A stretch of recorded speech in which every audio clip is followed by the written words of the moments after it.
તમે આમાં જાગો. આજે અમારી છે વાછરી, કાલ સવારે તમારું હશે, કોઈ પણ હશે. આ રીતે મરી જશે પછી કાંઈ નહીં થાય. જેટલું કરશો તો બધા આ કાનથી સાંભળશે ને અહીંયાથી કાઢી મૂકશે.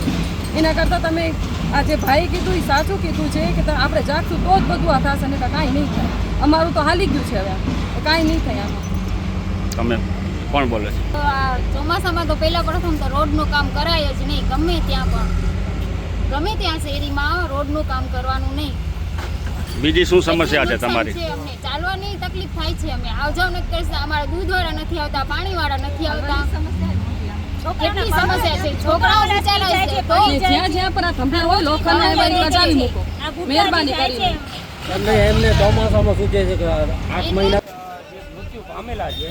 એમના સંદર્ભે આપણે નગરપાલિકાને પણ જાણ કરી કે આ વસ્તુ બને, પણ નગરપાલિકાનો કોઈ પણ વ્યક્તિએ આવવાની તાકેદારી લીધી નથી. ત્યારે અમારે સંજયભાઈ બાપટને કોલ કરતા એમણે તરત આવી BGVSL સાથે વાત કરી. BGVSL સાથે વાત કરતાં એક કીધું કે અગર કાલ સવારે આ પોલ નથી બદલતો હું એની તમારે ત્યાં ધરના કરીને ગમે એમ કરીને આ તમને આજનું કામ કરાવી દે. પણ એ જો નગરપાલિકાએ નથી કર્યું.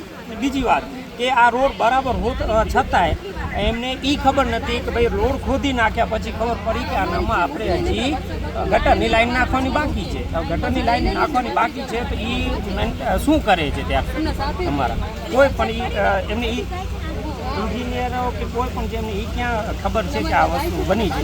ત્યાં પછી 2 દિવસ 4 દિવસ પહેલાં કાઉન્સિલર છે આપણા કિશોરભાઈ, પ્રકાશભાઈ બધા આવેલા. એમને કીધું હા અમારી આ ભૂલ છે, એકચ્યુઅલી આ કામ કરવું જોઈએ પહેલાં. તમે કીધું ઠીક છે બેન, એક જ તો એમને અમને વાત કરી, રજૂઆત કરી. પિયુષભાઈ ઠાકરે રજૂઆત કરી. સોસાયટીને ઘણા કે ભાઈ એમને લખી ગયા પ્રકાશભાઈને કે ભાઈ અમને આ વસ્તુ કરાવી દે.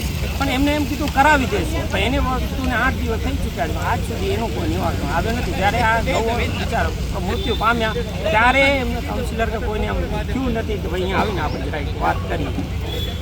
એવું છે એ હાલ છે આ સોસાયટીની. અને કાઉન્સિલર બે કાઉન્સિલર અમારા પ્રમુખો છે. એ હાલ અમારો છે સૌથી છેલ્લી આ સોસાયટીનું સૌથી છેલ્લું કામ થયું છે, જેમાં અમે પ્રમુખ અમે ચૂંટાવીને આપ્યા છે. આમાં